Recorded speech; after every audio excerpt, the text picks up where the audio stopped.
The Bears are who we thought they were. That's why we took the damn field. Playoffs? Don't talk about playoffs. You kidding me? Playoffs? I just hope we can win a game. Come after me. I'm a man. I'm 40. Now, if you want to crown them, then crown their ass. But they are who we thought they were. And we let them off the hook. 2025 is almost here, but 2024 still got a whole lot left. What's up? Let's get it. Y'all heard what I said. Sports Entertainment Podcast. You guys tell. God darn it, kid. I don't want no. Diesel D. Alright. We had we had some nice games this past weekend. We had a big shootout with the Rams and the Bills. The Rams pulled out the win. Seahawks, they've been winning a few straight games. They won again in Arizona. So my question for y'all is, who do you have more faith in to make the playoffs? The Seattle Seahawks or the Los Angeles Rams? I have no idea. The Los Angeles Rams. But I have no idea. Because Seattle go when that game's in runs. And so is Los Angeles too, but Seattle then started 3-0, went to 4-5, now they won 4 straight at 8-5. So I really don't know. Whoever got the easiest schedule. They play each other in week 18. I know. Sunday Night Football, last game of the season. The NFC is just scary because this division now with CMC hurt, their backup hurt, his backup hurt. You sound like a lefty. So like, you don't know what's going on with the 49ers. The Seahawks are up and down. They just had a Charbonnet as a starter. Charbonnet was getting busy. The Cardinals. Connor was back today, but is it his game next game? Because he's inconsistent. The Cardinals inconsistent as so. And then the Rams. I know. The Rams, it's the year of Nakua because Cooper Kupp was always seem to save his stat line with a touchdown, but Kyron Williams consistent, but Kyron Williams was consistent last year, and there was no play. So it's like this division is solid because they're all hovering at or above 500, but the only reason why they're decent is because there's a division worse in their conference where you don't know who want to win that one either. So, like a couple episodes ago, I said nobody is going past 49ers, but that's because I have so much faith in CMC. But now when you on your 4th, 5th string running back, I just don't know because lately. I still like number 1 receiver to me. And he ain't playing. But I'm done. Come on. No, it ain't. It's George Kittle. George just had a decent game. I don't know. But Devo need to do something. Like y'all said, all the teams inconsistent. They all go on their own runs.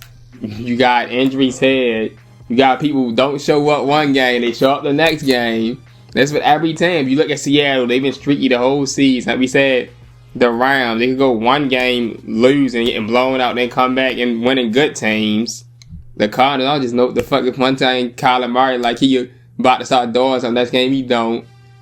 And like the same thing with James Conner, and then Murray, with the 49ers, the injury. You know, I just thought about, remember the other day when we was, when like a couple podcasts ago, and I was talking about how Marvin Harrison can barely get 3 catches. Oh, like, yeah. Decent.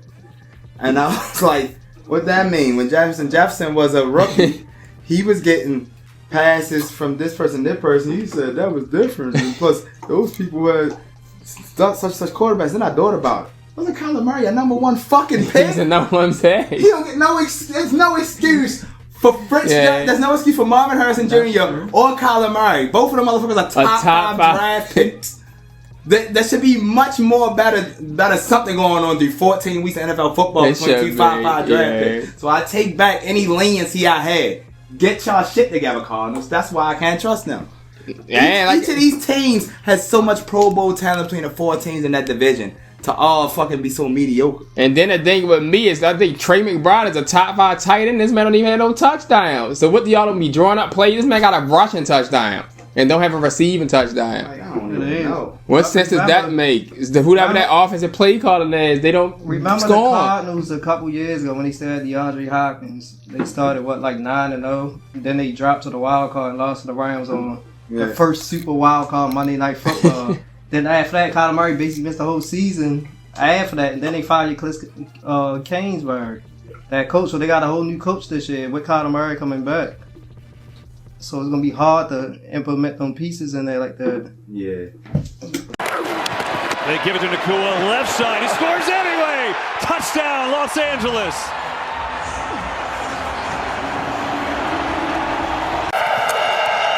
Little pitch.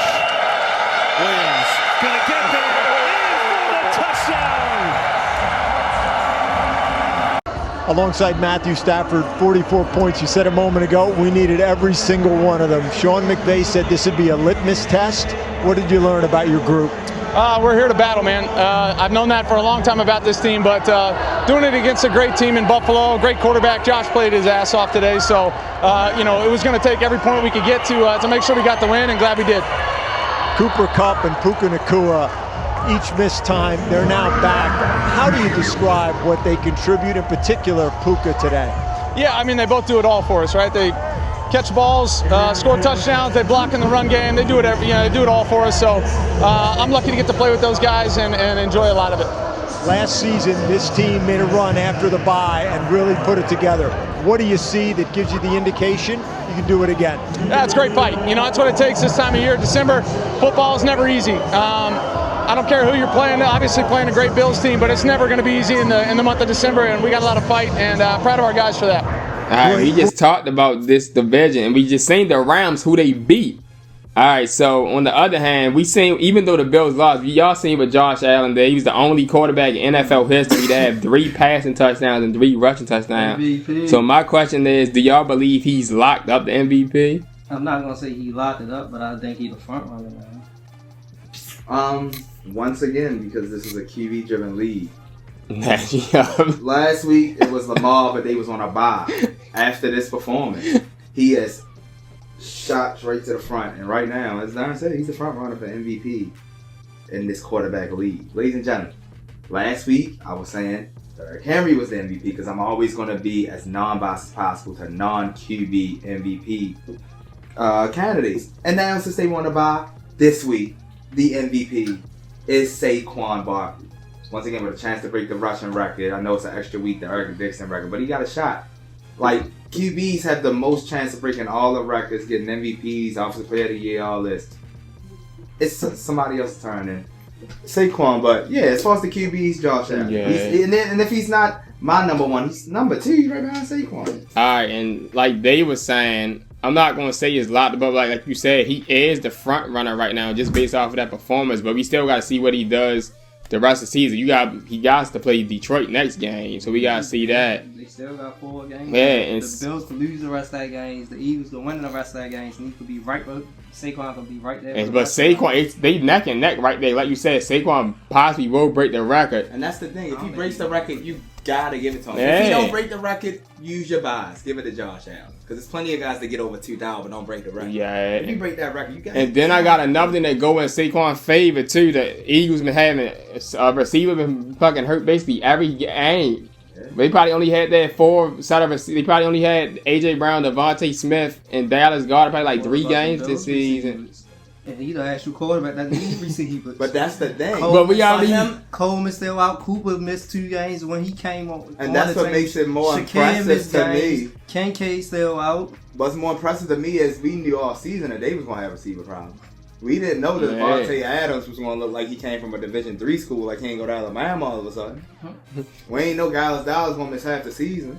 And another thing is that I seen that stat. I feel like the Eagles be doing that on purpose or something. They be telling Saquon to get tackled at the 1-yard line. So why does Jalen Hurts lead the league in rushing touchdowns? No, they keep. Because they said Saquon Barkley has got tackled at the 1-yard line more than any player this season, and then they do that touch push. So that's elevating. That's taking away stuff for Saquon. Yeah.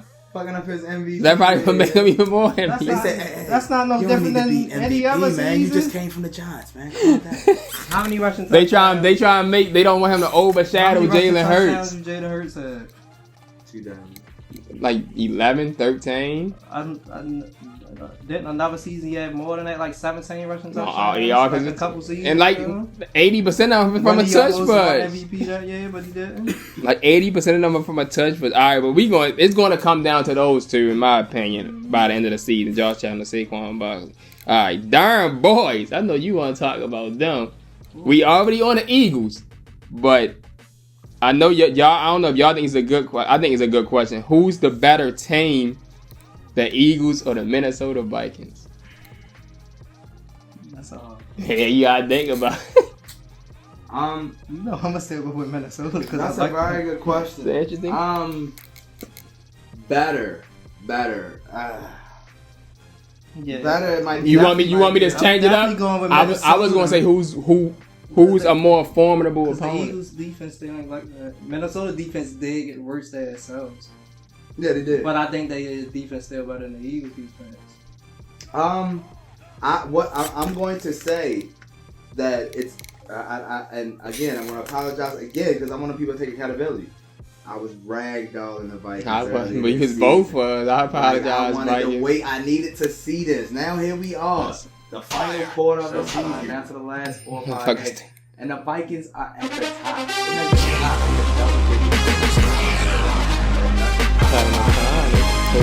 And it's like I feel like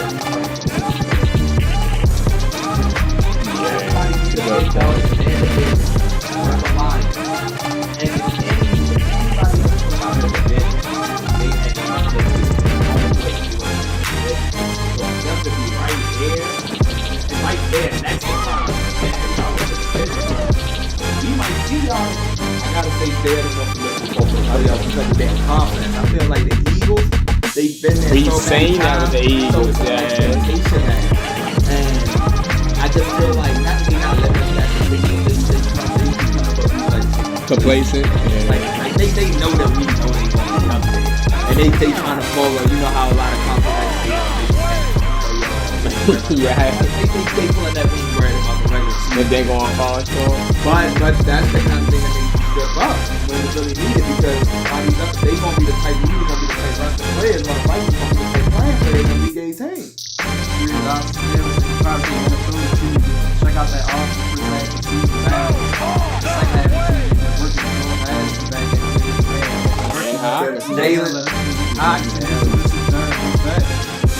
Back in and he picked up Cam Akers who did plenty of rushes.